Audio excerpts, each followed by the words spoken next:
नमस्कार, आप देख रहे हैं जवाब तो चाहिए और मैं आपके साथ आशीष प्रमोद गोस्वामी। आज बात करेंगे ममता के हुमायूं की, जो बंगाल में बाबरी बनाने के हसीन ख्वाब देख रहा है।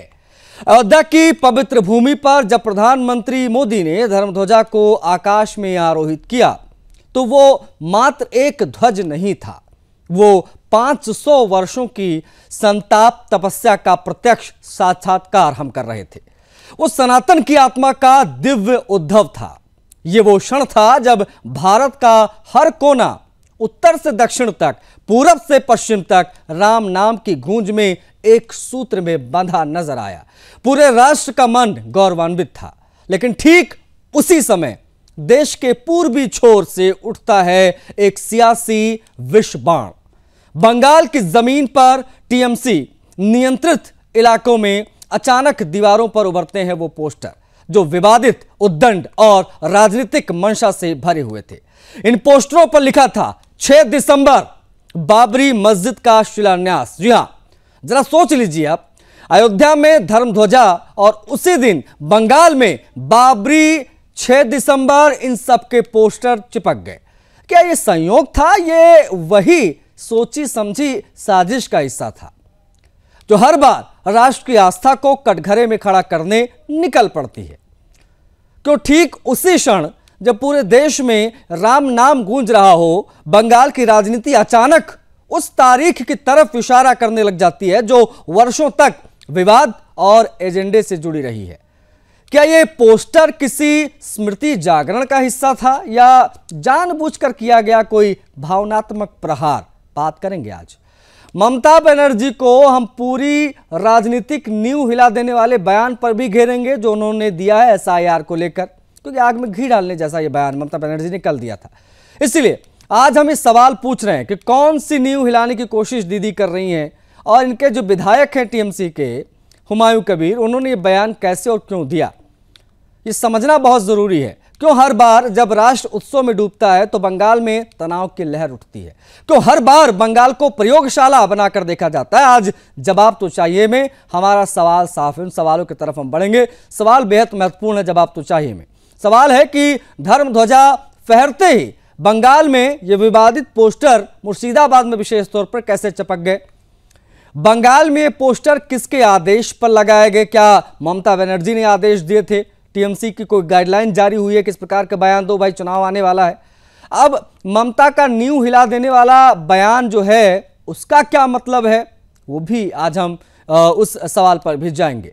बंगाल को प्रयोगशाला क्यों बनाया जा रहा है, ये बेहद महत्वपूर्ण सवाल है। और चुनाव आते ही बंगाल में इतनी बेचैनी टीएमसी के अंदर क्यों बढ़ी दिखाई दे रही है, आज इन तमाम सवालों को हम उठाएंगे, इन्हीं मुद्दों पर बात करेंगे। पूरा पैनल हमारे साथ जुड़ेगा, एक एक करके सभी से सवाल पूछेंगे कि ममता का हुमायूं बंगाल में कैसे, कब, कहां बाबरी बनाने जा रहा है और मौजूदा परिदृश्य में जब राम मंदिर पर ध्वजारोहण हुआ उस वक्त इस बयान के क्या मायने हैं, ये सब कुछ समझेंगे और समझाएंगे। लेकिन उससे पहले कुछ प्रतिक्रिया आपको दिखा देते हैं।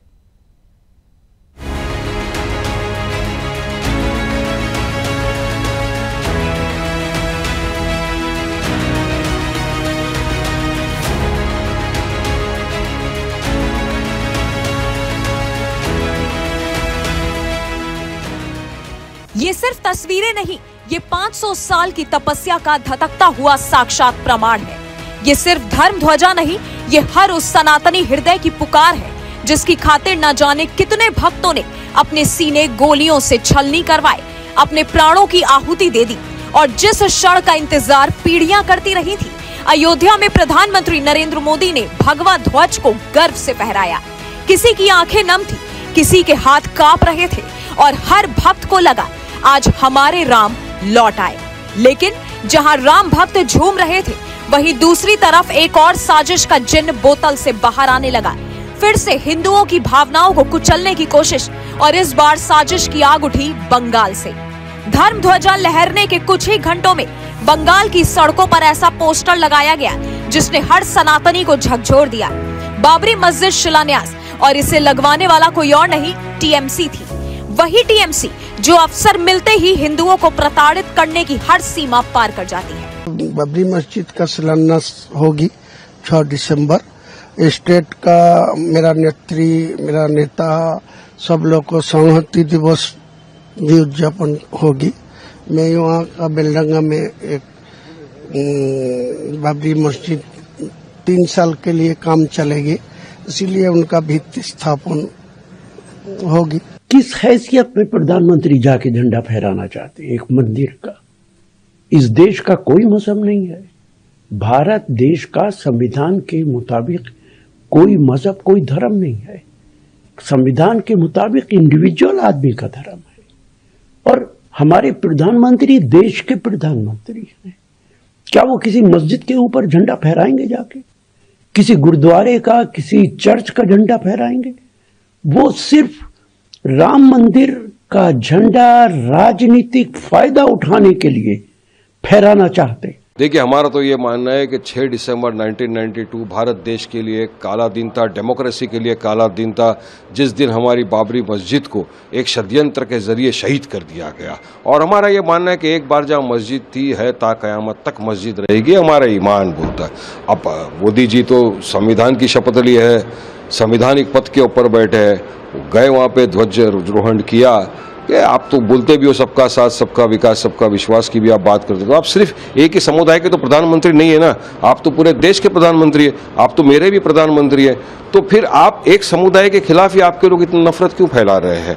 हुमायूं के बयान और टीएमसी के बाबर प्रेमी पोस्टरों के बाद साधु संतों से लेकर बीजेपी तक हर तरफ आक्रोश की ज्वाला भड़क उठी।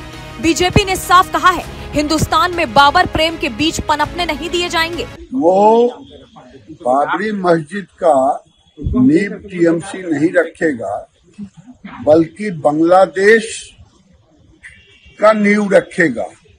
लेकिन बंगाल का हिंदू ममता बनर्जी भूले नहीं कि बांग्लादेशी और रोहिंग्या के बल पे उनकी सरकार चलती है। लेकिन हिंदुओं के लाश पर वो जिस ढंग से राजनीति कर रही है, वो राजनीति अब ज्यादा दिन चलने वाली है। दोबारा कोई बाबर पैदा ही नहीं होगा जो भारत की भूमि पर फिर से कोई बाबरी मस्जिद बना ले। माँ भारती के संतान जग चुका है और अब बाबर का कोई भी औलाद बाबरी मंदिर भारत में नहीं बनाएगा। भारत में भगवान राम का मंदिर, माँ जानकी का मंदिर ही बनेगा। इधर ममता का गुर्गा बाबरी मस्जिद बनाने की तैयारी कर रहा है और उधर खुद ममता बनर्जी एसआईआर प्रक्रिया को लेकर बंगाल को भड़काने की खुली धमकी दे रही है। ममता ने चेतावनी दी कि बीजेपी की पूरी नींव हिलाकर रख देंगी। चिरकाल सरकारे केउ थाके ना, 2029 बड़ई भयंकर, तुम्हारे सरकार थाकबे ना। शकुनी मामारा সেদিন কোথায় পালাবে, এখন থেকে ঠিক করে জায়গা রেখে দাও।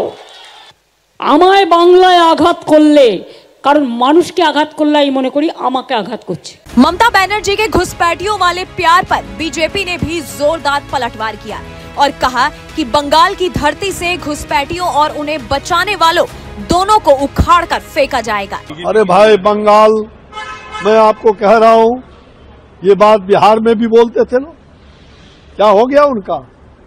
और कह दीजिए ममता दीदी को कि मैं बक्सर का फांसी का जो रास्ता जिसे बिहार को टांगने का काम किया था, वही रास्ता लेकर के बंगाल भी पहुंच रहा हूं।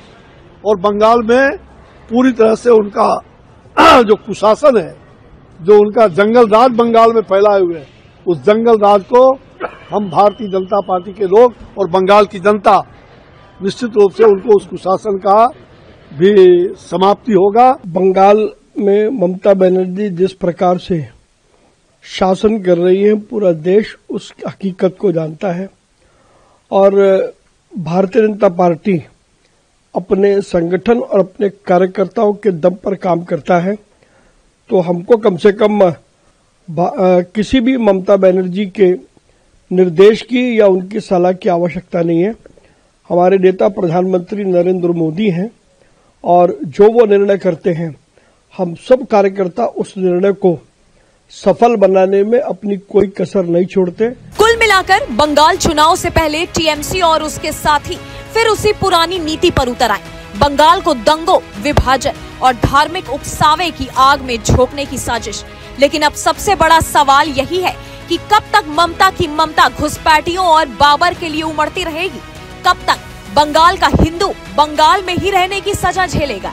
और कब तक वोट तुष्टीकरण के नाम पर सनातन भावना को लहूलुहान किया जाएगा? इसका जवाब ममता बनर्जी को देना होगा। Bureau report, Sudarshan news.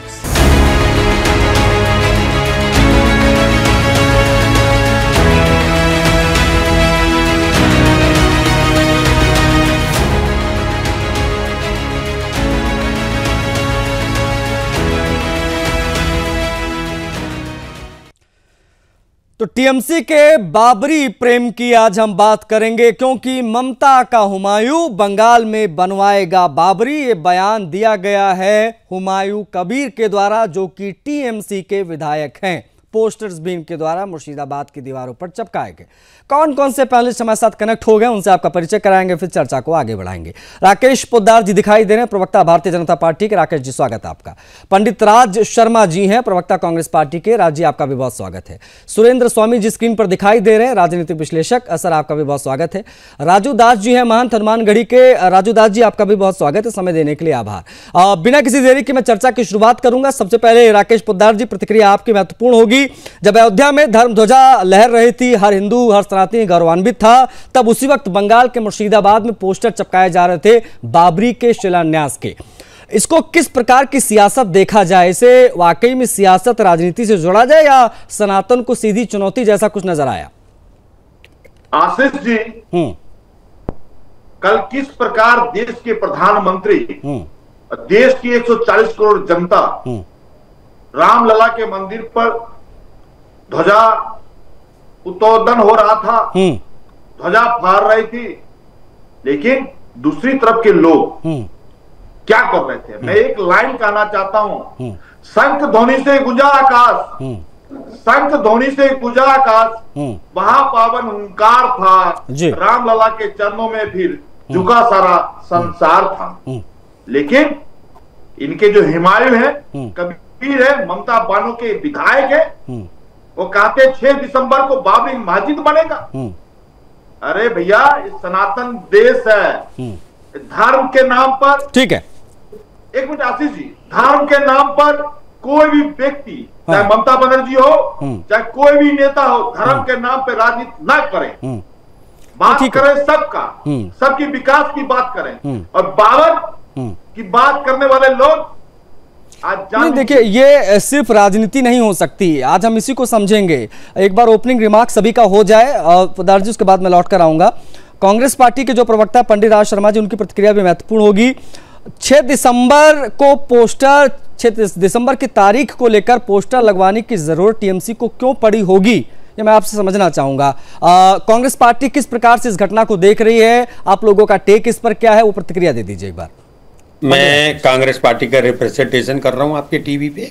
मैं ये कहता हूं, जो हुमायूं ने बयान दिया वो गलत दिया, और उसे अभी आप टीएमसी मत बोलिए। एक व्यक्तिगत एमएलए ने किया, वो गलत किया, ऐसा नहीं करना चाहिए था। नहीं तो वो जो एमएलए है सर, वो टीएमसी का है ना, तो इसलिए टीएमसी बोलना पड़ रहा है। अरे चलो कोई बात नहीं, मेरी बात सुन लीजिए। और एक और बात कहता हूं कि कोर्ट के डिसीजन से राम मंदिर बन चुका है, और मैं कहता हूं राम राम जपा करो, राम नाम लिया करो। इसमें कोई, मुझे नहीं लगता कि कोई शक होता, कुछ होता है। जब राम मंदिर बना था और उस पे भी किसी भी देश के किसी भी समुदाय ने कोई विरोध प्रकट नहीं किया था।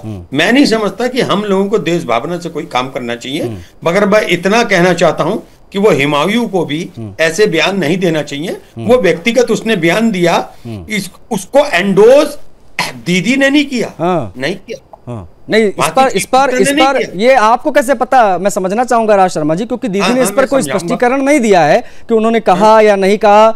ये आपको कैसे पता चला? ये किस प्रकार का साइलेंट सपोर्ट आप दे रहे हैं टीएमसी को? मैं इस पर आऊंगा। मैं एक बार ओपनिंग रिमार्क सभी को हो जाए सर, मैं इस पर और विस्तार से हम बात करेंगे, प्लीज बने रहिएगा। ओपनिंग रिमार्क हो जाए सर, मैं इसी विषय पर आपको मौका दूंगा बोलने का, यहीं से अपनी बात आप कंटिन्यू कीजिएगा, रिक्वेस्ट है। ओपनिंग रिमार्क बहुत महत्वपूर्ण होता है। सुरेंद्र स्वामी जी हैं, राजनीतिक विश्लेषक, उनसे भी हम बातचीत करेंगे, लेकिन उससे पहले राजू दास जी हमारे साथ हैं। राजू दास जी, हुमायूं कबीर के द्वारा जो टीएमसी का विधायक है उसने ये बयान दिया, हमको ऐसा लग रहा है ये सिर्फ एक राजनीतिक बयान नहीं है, ये सनातन को सीधी चुनौती देने टाइप उसके भाव नजर आ रहे थे। बतौर एक सनातनी, बतौर एक महंत, अयोध्या से जुड़े होने के नाते आप किस प्रकार से इस पर प्रतिक्रिया देंगे महाराज जी? पहले तो पुनः पूरे देश के लिए मंगल कामना। विगत 500 वर्ष के संघर्ष के बाद भव्य राम मंदिर का निर्माण, उस राम मंदिर पर देश के यशस्वी प्रधानमंत्री जी के नेतृत्व में भगवा ध्वज और उत्तर प्रदेश के यशस्वी मुख्यमंत्री पूजनीय योगी आदित्यनाथ जी महाराज के कर कमलों के द्वारा यह एक जो 500 वर्ष का त्याग, तपस्या, संघर्ष और कई लाख राम भक्तों ने जो प्राणों की आहुति दिया, त्याग किया, तपस्या किया, आज इसका फल स्वरूप है कि भगवा ध्वज और राम मंदिर, उसमें किसी भी दल को कोई समस्या नहीं होना चाहिए, चाहे वो पक्ष हो, विपक्ष हो, सपा, बसपा, कांग्रेस, सबके लिए राम तो सबके, किसी दल के नहीं। लेकिन दुर्भाग्यपूर्ण है हुमायूं कबीर जिसके द्वारा वहां पर यह कहना, बाबर कौन था? मेरा सिर्फ एक सवाल है। बाबर एक विदेशी आक्रांता था, चोर, नीच, लुटेरा था और इस्लाम का रहनुमा नहीं हो सकता है। अब बनाओ ना, मस्जिद बनाने में कौन रोक रहा है? खूब मस्जिद बनाओ, खूब मस्जिद बनाओ, कोई दिक्कत नहीं है, लेकिन एक आक्रांता के नाम पर तो मत बनाओ। हिंदुओं को मत चिढ़ाओ भाई, जिसने देश को लूटा हो, संस्कृति को तोड़ा हो, उसके नाम पर मत बनाओ। ठीक है, ठीक है। हमारे साथ राजनीतिक विश्लेषक भी जुड़े हुए हैं, सुरेंद्र स्वामी जी। सुरेंद्र स्वामी जी, आपको लग रहा है कि धर्म को बार बार चुनावी हथियार बनाने की कोशिश हो रही है और टीएमसी की तरफ से ये जो प्रतिक्रिया आई है ध्वजारोहण के कार्यक्रम को लेकर, उनके क्या ये कह देना सही है कि उनके विधायक का निजी बयान है या कोई पार्टी लाइन है उस पर टीएमसी अब चल रही है चुनाव के मद्देनजर? सुरेंद्र स्वामी जी। नहीं, देखिए ऐसा है कि इस समय ममता बनर्जी कोशिश कर रही हैं कि वो दो नाव में चलें। तो एक तरफ तो उनके जो एमएलए हैं वो बाबरी मस्जिद की बात कर रहे हैं, दूसरी तरफ वो खुद एक नया मंदिर, दुर्गा मंदिर, जिसको महाकाल बोल रही है। महाकाल तो हम तो सिर्फ महाकालेश्वर शिव जी को ही समझते हैं, महादेव को, लेकिन वो वहां पे सुना है कि वो एक कलकत्ता से थोड़ी दूरी पर एक दुर्गा मंदिर की बात कर रही है। तो ये दो नाव में पैर रखने से कोई भी आगे सफल नहीं होता और उससे कोई उनको पॉलिटिकल बेनिफिट भी नहीं मिलेगा। मेरा ये कहना है कि जो बाबरी मस्जिद का महत्व क्या था, वो ये महत्व था कि भगवान राम के मंदिर को तोड़कर और उसी स्थान पर मस्जिद बनाई गई। अब वो मस्जिद वहां से हट चुकी है, वहां पे भगवान राम का भव्य मंदिर, अद्भुत मंदिर बन चुका है, हमारी धर्म ध्वजा वहां पे स्थापित हो चुकी है। तो अब बाबरी नाम का वैल्यू ही खत्म है। अब उसका क्या वैल्यू? अब जिसको चाहे सारे टीएमसी नेता अपने घरों का नाम बाबरी निवास रखते हैं, हमें क्या फर्क पड़ता है? अब कोई भी मस्जिद, देश में 3 लाख मस्जिद हैं, कोई नई मस्जिद बना के बोल दीजिए बाबरी मस्जिद, उससे क्या फर्क पड़ेगा? क्योंकि बाबरी मस्जिद का महत्व था जब वो राम मंदिर को बाबर ने तोड़वाकर वहां पे बनवाया। अब वो वहां से हटा दी गई है, वहां रेस्टोर हो चुका है हमारा मंदिर, हमारा स्वाभिमान। तो अब हमें क्या है? बोलते रहिए आप, हर घर को मुसलमान अपना बाबरी निवास बोले, हमें क्या फर्क पड़ता है? तो इसलिए पहली बात तो यह है कि इसमें इस तरह का कोई चैलेंज नहीं है। दूसरा ये है कि जब 8 अक्टूबर को आई लव मोहम्मद के जुलूस निकले थे सड़कों पर, जिस तरह का उत्पात मचाया था, मेरा सोशल मीडिया पर उसी दिन का ट्वीट है कि बिहार का चुनाव तय हो गया। आज भी मैं कह रहा हूं कि अगर बाबरी मस्जिद की नींव रख दी गई, बल्कि ये सोच ही आ गई है, तो बंगाल का चुनाव भी तय। पोस्टर लग गए हैं, ऐलान विधायक ने कर दिया है। स्वामी जी, ऐलान विधायक ने कर दिया है और 6 तारीख भी ज्यादा दूर है नहीं, पता चल ही जाएगा। लेकिन जिस दिशा में ममता बनर्जी आगे बढ़ रही हैं एसआईआर को लेकर, ये कहना कि नींव हिला दूंगी अगर बिहार में जो खेल हुआ वो खेल यहाँ पर खेला गया, तो इस प्रकार के बयानों को भी आप किस प्रकार से देखते हैं? बतौर एक राजनीतिक विश्लेषक मैं समझूंगा आपसे, प्लीज आप बने रहिएगा। बीजेपी की तरफ बढ़ूंगा, राकेश जी हैं। राकेश जी, क्या ये कह देना कि ये टीएमसी के पर्टिकुलर एक विधायक का निजी बयान है, इतने भर से काम हो जाता है? क्योंकि पोस्टर लगवाने की आवश्यकता महसूस हुई क्यों, ये समझना बहुत जरूरी है। साथ साथ में ये भी समझना बहुत जरूरी है कि क्या ये ममता बनर्जी के तरफ से दिया गया कोई आदेश था कि आप लोग इस प्रकार का बयान दीजिए, मैं दूसरे प्रकार के बयान दूंगी, आप इस प्रकार के बयान दीजिए। क्या इस प्रकार की कोई रणनीति आपको नजर आ रही है क्या? और क्या ये कह देना कि टीएमसी के विधायक का निजी बयान है, सही है? देखिए, टीएमसी के विधायक का निजी बयान नहीं है हुमायूं कबीर का।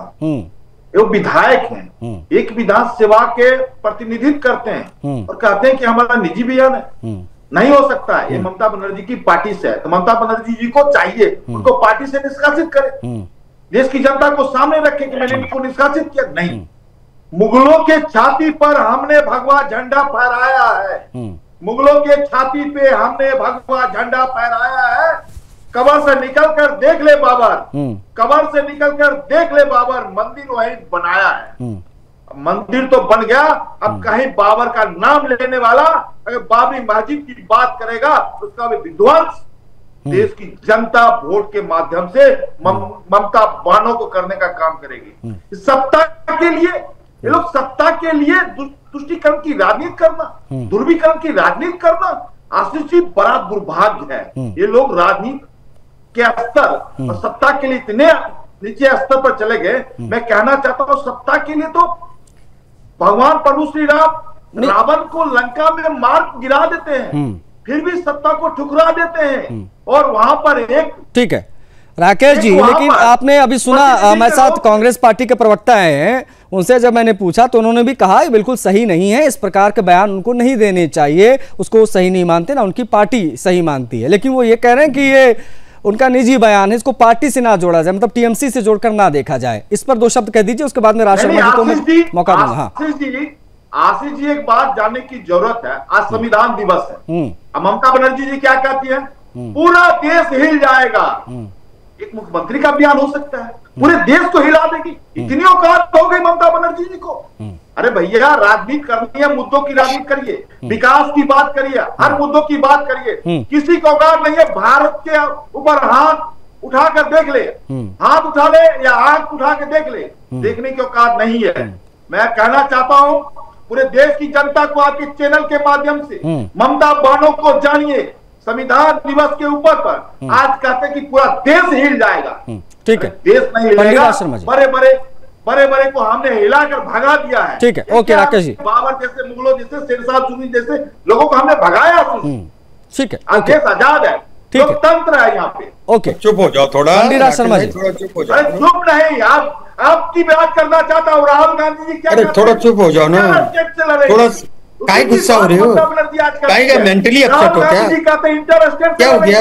नहीं पंडित शर्मा जी, इस प्रकार से गुस्सा क्यों हो रहे हो? पर्सनल अटैक्स मत कीजिए सर, पर्सनल अटैक्स मत कीजिए, मैं उनको चुप करा रहा हूँ, मेरा काम है चुप कराना, आप अपनी बात पूरी कीजिए। पंडित शर्मा जी, मैं एक बात कहना चाहता हूं कि अभी राकेश भाई बात पढ़ रहे थे, बहुत बड़ी बात, कि वो जो विधायक ने कहा वो ममता बनर्जी ने कहा, मैं इस बात को मानने लगूंगा। मगर एक बात कहें कि आपके मेरे प्रदेश के पिछली सरकार में उप मुख्यमंत्री हुआ करते थे दिनेश शर्मा। दिनेश शर्मा होते तो उन्होंने कहा था सीता माता टेस्ट ट्यूब बेबी है, तो ये मैं मान लूं कि ये प्रधानमंत्री जी का बयान था। अगर ये मैं मान लूं तो वह बयान किसी का भी हो सकता है। आपको राकेश भाई ये जवाब देना पड़ेगा, कहीं दाएं बाएं चलोगे तो दिक्कत पैदा करूंगा। आपको बताना पड़ेगा कि क्या ये प्रधानमंत्री जी का बयान था। प्रधानमंत्री जी की सच्चाई थी कि एक सीता मैया को टेस्ट ट्यूब बेबी कहने की हिमायत एक प्रदेश के उप मुख्यमंत्री और एक विधायक को कहने की पड़ जाए। देश को बर्बाद करने की तरफ मत ले जाना राकेश भाई। मैं एक बात कह रहा हूं, बात बुरी लग जाएगी लेकिन दिल की है। बर्बाद आप कर रहे हैं। अरे चबरा, बड़ा चबरा, पढ़े लिखे नहीं हो, पढ़े लिखे नहीं हो। अभी अगर हाई स्कूल की मार्कशीट मांग लूंगा दिखा नहीं पाओगे।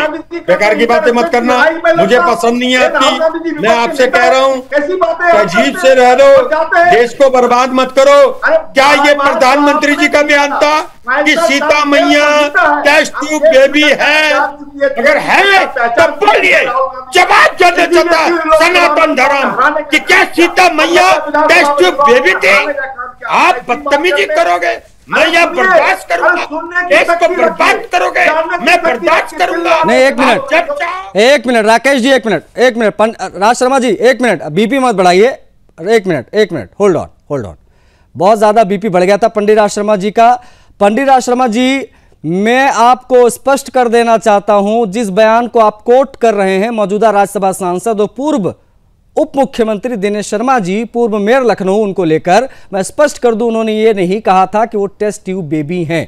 उनका पूरा बयान ये था, सुन लीजिए सर, उनका पूरा बयान ये था, आप क्रॉस चेक भी कर सकते हैं जितने लोग यहां पर हैं, उनका पूरा बयान ये था कि ऐसा मान्यता है, ऐसा कहा जाता है कि वो एक घड़े के अंदर, मटके के अंदर पाई गई थी सीता माता जी। जो हो सकता है उसमें भी कोई टेस्ट ट्यूब बेबी जैसा कॉन्सेप्ट रहा हो, ये कहा गया था उनके द्वारा।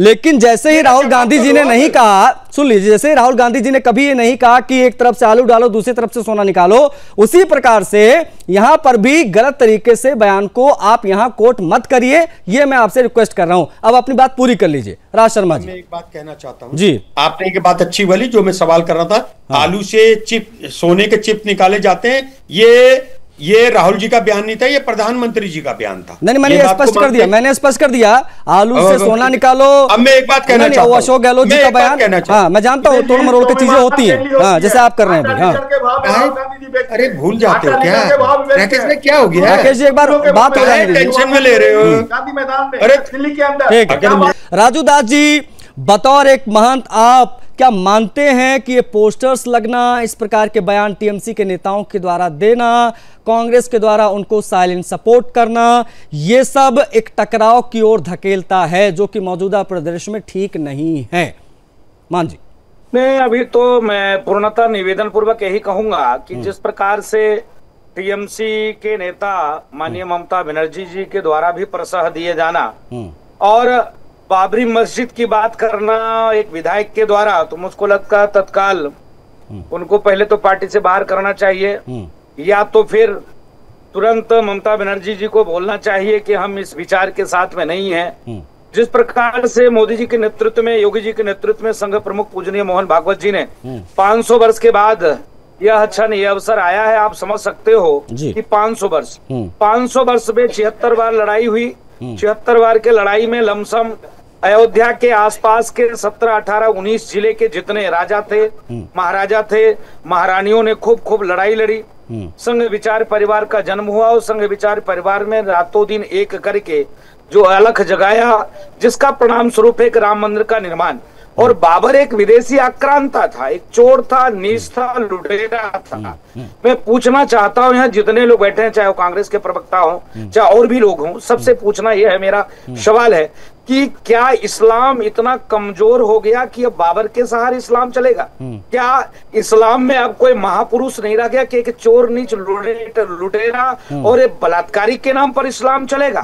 क्या इतना इस्लाम के अस्तित्व खतरे में आ गई कि बाबर एक चोर, नीच, लुटेरा था और बाबर के नाम को आगे करके और राम मंदिर और सनातनियों के ऊपर कुठाराघात, ये कहां से न्याय उचित है भाई? ठीक है, डेमोक्रेसी है, लोकतांत्रिक व्यवस्था है, प्रजातंत्र है। प्रजातंत्र में आज तो कोई मोहम्मद साहब को गाली नहीं दे सकता, क्या प्रजातंत्र में आप सनातन को गाली दोगे? ये कौन किस किताब में लिखी है, किस संविधान में लिखा है, किसने आपको छूट दिया है? तो बाबर के नाम पर इस प्रकार के कतई नहीं होना चाहिए। और फिर मैं कहता हूं, मुझको लगता है, मैं पूछना चाहता हूं, अयोध्या में 32 मस्जिद है, क्या अयोध्या में 100% साधु संत हैं? अगर हम ये आवाज उठाएं कि अयोध्या से सारे 32 के 32 मस्जिद को तोड़ देंगे, आप बाबर का नाम लोगे तो, बाबरी की बात करोगे तो, ये न्याय उचित है क्या? ये संभव है क्या? अच्छा, इन लोगों को महाराज जी, इन लोगों को बाबर, इन लोगों से इतना प्रेम क्यों है, मुगलों से इतना प्रेम क्यों है? मैं अभी AIMIM के एक प्रवक्ता का बयान सुन रहा था, वो भी यही बात दोहराता जो है वो नजर आया कि भाई शहीद हुई थी हमारी मस्जिद, हम ताउम्र, पता नहीं क्या उर्दू में बोल रहा था, मानेंगे कि वहां पर। ये इतना प्रेम इन लोगों को क्यों है? वो तो बाहर से आया था, वो तो कोई हिंदुस्तानी मुसलमान तो था नहीं। बाबर का हुमायूं, हुमायूं का अकबर, जहांगीर, ये सारे के सारे तो बाहर के थे। इनको अपना बाप मानकर क्यों बैठे हुए हैं? इतना प्रेम इनसे क्यों? नहीं, यही तो गंभीर विषय है, यही तो मेरा कहना ये है कि इनकी मानसिकता को आप बदल नहीं सकते हो।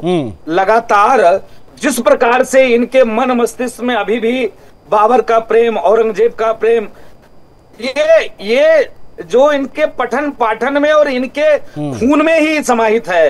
आप देख सकते हो कि 500 वर्ष लगे, लाखों राम भक्तों ने प्राणों की आहुति दिया, सबकी आस्था अयोध्या से, राम मंदिर से, राम जन्मभूमि से। ये मंदिर और मस्जिद की बात ही नहीं थी, ये जन्मभूमि की बात थी। अयोध्या में हजारों मंदिर है, मैंने कहा ना 32-36 मस्जिद है, कोई दिक्कत नहीं। लेकिन ये बाबर समझ भी नहीं आता। अभी भी कांग्रेस को मनन करना चाहिए, नहीं तो स्थिति खराब हो जाएगी। जय श्री राम। ओके महाराज जी, आप बने रहेगा हमारे साथ। सुरेंद्र स्वामी जी की तरफ मैं बढ़ूंगा। सुरेंद्र स्वामी जी, भविष्य को देखते हुए आजकल मैं देख रहा हूँ हर राज्य में चुनाव से ठीक पहले धार्मिक इस प्रकार की राजनीतिक प्रतिक्रियाएं आ रही हैं।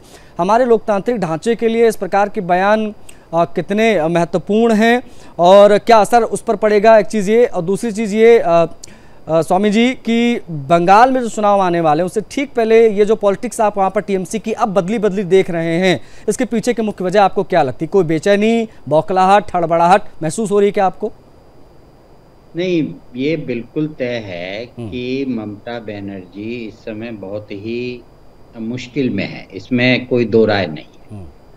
और उसके दो कारण हैं। पहला कारण तो उसका ये है कि जो SIR हो रहा है, देखिए SIR का विरोध कौन कर रहे हैं? SIR का विरोध वही राजनीतिक दल कर रहे हैं जो मुस्लिम के वोट की राजनीति कर रहे हैं, जो उनके दम पे सरकार बना रहे हैं। बाकी तो किसी को परेशानी नहीं है। SIR में क्या होगा? SIR में ये होगा कि भाई जो मर गए उनके नाम हट जाएंगे, जो परमानेंटली डिस्प्लेस हो गए हैं उनके नाम हट जाएंगे, जो डुप्लीकेट हैं उनके हट जाएंगे।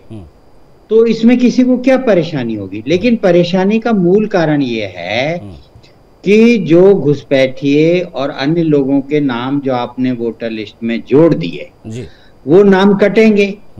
बहुत सारे लोग, क्या हो रहा है कि डर लग रहा है लोगों को कि भाई अभी तक तो सब चल रहा था, लेकिन अब अगर सरकार ने सख्ती की और हम पकड़े गए घुसपैठिए तो हम तो सीधे डिटेंशन सेंटर में जाएंगे, हमें तो डिपोर्ट कर दिया जाएगा। तो इससे अच्छा है कि वोटर लिस्ट का फॉर्म ही मत भरो।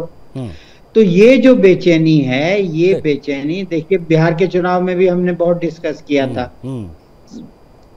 वहां 70 लाख वोट कटी गए आपके देखते देखते। बंगाल में भी कितना ही चिल्लाती रहेंगी ममता बनर्जी, नींव हिलाएंगी, ये हिलाएंगी, नींव तो इनकी खुद की हिल गई है, प्रक्रिया चल रही है। तो ये वहां पे आप मान के चलिए कम से कम 2 करोड़ वोटर वहां से कटेगा, जैसा एक ट्रेंड चल रहा है। तो निश्चित रूप से इनको एकदम झटका लगेगा। दूसरा क्या है जो मैं आपसे कह रहा था कि आई लव मोहम्मद चला, तो भारत में जय श्री राम तो चलेगा, लेकिन अगर आप आई लव मोहम्मद चलाएंगे और फिर ये उम्मीद करेंगे कि आपकी सरकार भी बनेगी, तो बनेगी नहीं। ठीक। और मैंने तभी कहा था और अब भी मैं कह रहा हूं, मैं तो चाहता हूं कि बाबरी मस्जिद का इनॉग्रेशन हो जाए बंगाल में। वो ही इनके मतलब ये समझिए कि इनका सारा काम पूरा कर देगा, ताबूत में आखिरी कील बन जाएगा वो। ठीक। जो पोलराइजेशन गोस्वामी जी, जो पोलराइजेशन का ये आरोप भाजपा पर लगाते थे, उससे कहीं अधिक बढ़कर अब हिंदू मुस्लिम का पोलराइजेशन, खुद मुस्लिम लीडरशिप, खुद मुस्लिम की पॉलिटिकल लीडरशिप, खुद मुस्लिम की रिलीजियस लीडरशिप, ठीक है, समझ गया, और खुद मुस्लिम वोट पे राजनीति करने वाली पार्टियां कर रही हैं। भाजपा तो तमाशा देख रही है अब। ठीक, भाजपा को कुछ नहीं, अब ये चीज मुझे लगता है कि समझ में आ गया है लोगों को। मेरे पास समय सीमित था, लेकिन राकेश जी कुछ कहना चाह रहा है, 10 सेकंड दूंगा। राकेश जी अपनी बात रख लीजिए, ज्यादा मौका मैं नहीं दे पाया, जल्दी से राकेश जी। राकेश जी मेरी आवाज मिली तो प्लीज जल्दी से अपनी बात रखिए। एक बार ऑडियो बढ़ाएगा राकेश, अनम्यूट कर लीजिए पहले राकेश जी। हाँ आशीष जी, 2016 में शशि थरूर कहते हैं कि मुगलों की विरासत भारत की पहचान है। अरे ठीक है। 2022 में अबू आदमी साहब और 2025 में इमरान ये सब बेकार की, ये सब व्हाट्सएप में पढ़े लिखे इनकी हाई स्कूल कब किया था पूछ लो। अरे हाई स्कूल कब किया था आपने बताओ जरा, कब किया था हाई स्कूल? अरे हाई स्कूल बताओ, किस स्कूल से हाई स्कूल किया आपने? अरे हैप्पी डेविड दो, हैप्पी डेविड दो, एमए कहां से किया? बेकार की बातें, हाई स्कूल हो। पंडित राज शर्मा जी, भाई आपने अपने हिसाब से एक बयान कोट किया, दिनेश शर्मा जी का, तो उन्होंने भी समय मिला तो उन्होंने भी पूरी लिस्ट जो है निकाल ली कि आपके नेताओं ने किस प्रकार के क्या उलझुल बयान दिए थे, तो उसी को लेकर वो भी घेरने की कोशिश कर रहे थे, लेकिन समय मेरे पास सीमित था। आप सभी जुड़े, समय दिया, आभार आप सभी का। बड़ी चीज ये है कि ममता का जो हुमायूं है, मतलब हुमायूं कबीर जो टीएमसी के विधायक, उन्होंने बयान दिया कि बंगाल में विशेष तौर पर मुर्शिदाबाद में बाबरी मस्जिद का शिलान्यास वो 6 दिसंबर को करेंगे। अब जब उसी समय, उसी दिन जिस दिन ध्वजारोहण हो रहा था, पूरी दुनिया, पूरा देश देख रहा था अयोध्या को, उसी दिन बंगाल की राजनीति अचानक उस तारीख की तरफ इशारा क्यों करने लगी? ये अपने आप में एक बड़ा सवाल है। ये किस प्रकार का सियासत है, किस प्रकार की सियासत है जो बंगाल में दिखाई दे रही है ममता बनर्जी की अगुवाई वाली टीएमसी में? इस चर्चा में इतना है, मुझे आज्ञा दीजिए। जय हिंद।